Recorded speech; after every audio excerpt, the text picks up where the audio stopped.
नमस्कार मित्रांनो, महाराष्ट्र राज्यातील शेतकरी बांधवांसाठी एक महत्त्वपूर्ण योजना सध्या कार्यान्वित चालू आहे.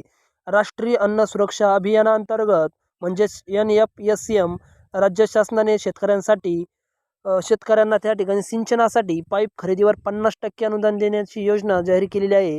या योजनेचा लाभ घेण्यासाठी शेतकऱ्यांना आता 28 जानेवारी 2025 पर्यंत MHA-DBT पोर्टलवर अर्ज करणे आवश्यक होते. पण त्यानंतर आता त्याची मुदत वाढलेली आहे. आणि या योजनेची वैशिष्ट्ये काय आहे पहा. शेतीमध्ये सिंचन व्यवस्था सुधारण्यासाठी आणि उत्पादन वाढण्यासाठी या ठिकाणी या शेतकऱ्यांना या पाईपवर अनुदान मिळणार आहे. कोणते पाईप आहे ते पहा. तर HDPE या ठिकाणी प्रति मीटर 50 रुपये अनुदान मिळणार आहे. PVC पाईपाला 35 रुपये प्रति मीटर प्रमाणे अनुदान मिळणार आहे. आणि लाईन रिलेटेड विनाईल फॅक्टर म्हणजे स्पिन याला 20 रुपये प्रति मीटर अनुदान मिळणार आहे. म्हणजे पहा, एक उदाहरणार्थ पहा, एखाद्या शेतकऱ्याने जर 100 मीटर HDPE पाईप खरेदी केला तर त्याला 5,000 मिळेल. आणि PVC पाईप खरेदी केला तर त्याला 100 मीटरला 3,500 रुपये मिळणार आहेत. अशी या ठिकाणी सरकारची ही योजना आहे. यात या ठिकाणी आवश्यक कागदपत्रे पहा.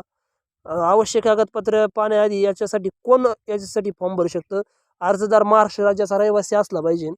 अर्जदाराच्या नावावर शेतजमीन पाहिजे आणि शासनाने निर्धारित केलेल्या पात्रता निकषांची पूर्तता पाहिजे. कागदपत्रे पहा. 7/12 उतारा, आधार कार्ड, बँक पासबुक, रहिवासी दाखला आणि पाणी पुरवठ्याचा पुरावा आवश्यक असल्यास किंवा गरज नाही पडत याची. आणि याची अर्ज प्रक्रिया MHA-DBT पोर्टलवर अर्ज करण्याची प्रक्रिया आहे ती. तुम्हाला त्या ठिकाणी MHA-DBT government.in या अधिकृत वेबसाईटवर जायचं आहे. पण काही गरज नाही, तुम्ही शेजारच्या कोणत्याही सेतू कार्यालयात तर कोणत्या कार्यालयात गेला तर तुम्हाला त्या ठिकाणी पूर्णपणे तुम्हाला फॉर्म तुमचा भरून देण्यात येईल. ज्या शेतकऱ्यांसाठी स्वतः अर्ज करणे शक्य नाही त्यांच्यासाठी भरपूर पर्याय उपलब्ध आहे. म्हणजे CSC केंद्रात जाऊन तुम्ही अर्ज करू शकता. अधिकृत सेवा केंद्रामार्फत मदत तुम्हाला घेता येणार आहे. आणि पाईप व्यतिरिक्त ठिकाणी जे खाली उपकरण मी तुम्हाला सांगणार आहे त्याच्यासाठी सुद्धा अनुदान उपलब्ध आहे. कडधान्य बीज प्रक्रिया यंत्र, मनुष्यचालित सीड ड्रिल, डिबल आणि लहान तेल घाणा यंत्र याच्यात सुद्धा आता अनुदान चालू आहे.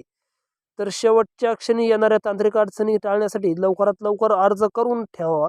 सर्व कागदपत्रे आधी स्कॅन करून ठेवावीत. अर्जाची प्रिंट काढून ठेवावी आणि त्याचा संदर्भ क्रमांक जपून ठेवावा.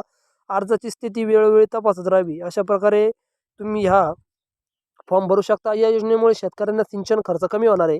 पाण्याचा कार्यक्षम वापर होईल. पाण्याचा वापर जेवढे पाहिजे तेवढेच मिळेल. याचा परिणाम म्हणजे शेतीचं जे उत्पन्न आहे तुम्हाला डबल मिळणार आहे. आणि म्हणून शेतकऱ्यांना एक विनंती आहे का हा पाईपचा फॉर्म लवकरात लवकर भरून आपल्या या योजनेस पात्र व्हावे. धन्यवाद.